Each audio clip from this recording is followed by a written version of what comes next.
Hello and welcome to the Silver King's War. I'm Michael Sievers, the writer, producer, and creator of this podcast series about my father's Second World War as a B-26 bombardier. Today we continue in the epilogue for Dearest Ones, the letters that our hero, the Silver King, wrote to his family throughout the war. It's January of 1945, a new year, and the king is ready to acknowledge his hard work as the third year of his war begins. As you know, the Silver King rode with the United States Army Air Corps' 9th Air Force, which operated Martin Marauder bomber squadrons that included designated planes known as Pathfinders. And these planes flew in secret operations used for night and bad weather missions. They marked targets for heavy bombers using the oboe system that was supplied by the Royal Air Force. The oboe system operated through electronic signal beams from separate towers in Dover and Cromer, England.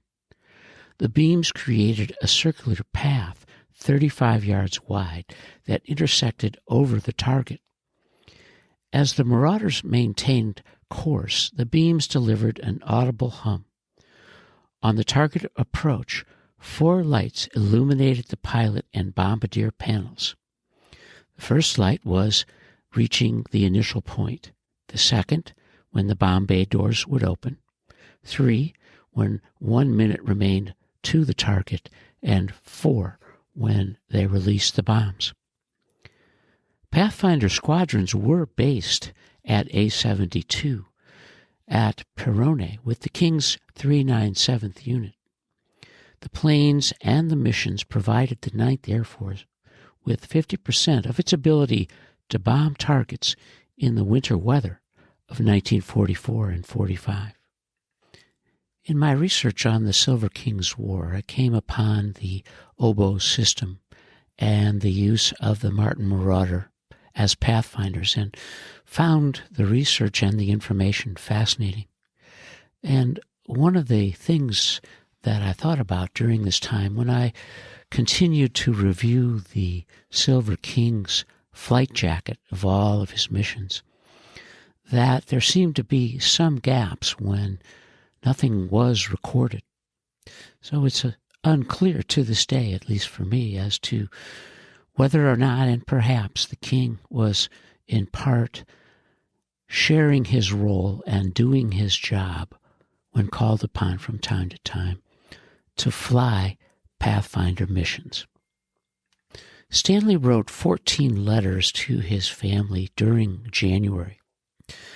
Many of those letters, as always, were descriptive and informative to the extent that he could share information. And in part they were due to a very bad stretch of weather during much of January, which kept his guys on the ground. The king wrote on January 1, 1945, to his family, "Dearest Ones, the beginning of a new year, and I'm sure all of us have one hope in common, that this year will be brighter than the past one." This was indeed a noisy place. With our surplus of whiskey, I'm quite sure everyone was drunk. Most of us began drinking early in the afternoon, and by midnight I was totally blind. It was the drunkest I had been in a long time, and I've been paying for it all day. My mind is made up not to touch another drop, at least for a week or so. At the stroke of midnight, it sounded as though a small battle had begun here in the area. Everyone was firing his pistol.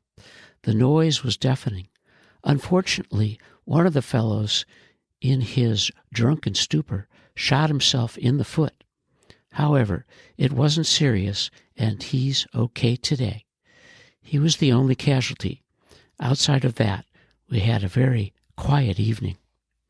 I'm sure the king enjoyed sharing the shoot-'em-up story with his folks, and he, at the same time, was telling them how grateful he was for all the goodies that they have been sending. He also acknowledged their letter of December 10th, grateful to know that Leona and Margie are doing well, and anxious at the same time for more direct information from his sister. Leona has been good about writing to the king, but he continues to worry and wants to know that everything is good. Stanley wrote 4 letters to his family during the first week of January, describing how much he's enjoying the packages from home, regretting that he has to write on very small pieces of stationery, and wondering what's new. He's lonely as well. He writes, "It seems like I've been away for years. I've almost forgotten what it feels like to be a civilian. As much as I hate to admit it, I seem to be more homesick than ever before. With being idle so much, my mind only thinks of you and home. I even dream about it at night. But I'll not complain as long as I am warm and not hungry. Please take good care of yourselves and keep well, and please keep writing as often as possible. Love to Ida. I love you and miss you, Stan."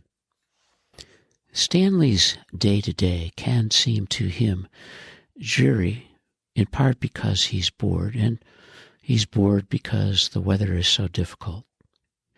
For him, staying busy, reading letters from home, enjoying anchovies, sardines, and delicious candy, along with playing cards, sharing stories with his buddies, and cocktails as well, are all contributing to his welfare in the middle of winter.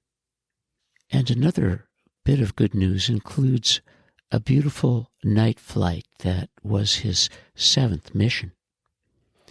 Stanley finishes his first week of writing with some good news from John Sherry, who's doing well and enjoying letters from home about his new daughter.